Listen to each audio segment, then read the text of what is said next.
елдері ағылшын тілінде қалай аталады? Қытай, China, Ресей,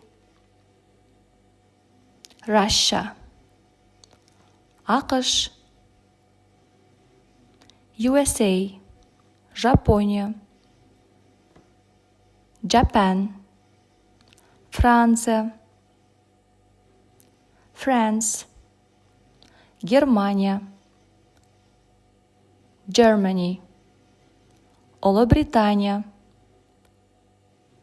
United Kingdom, Канада,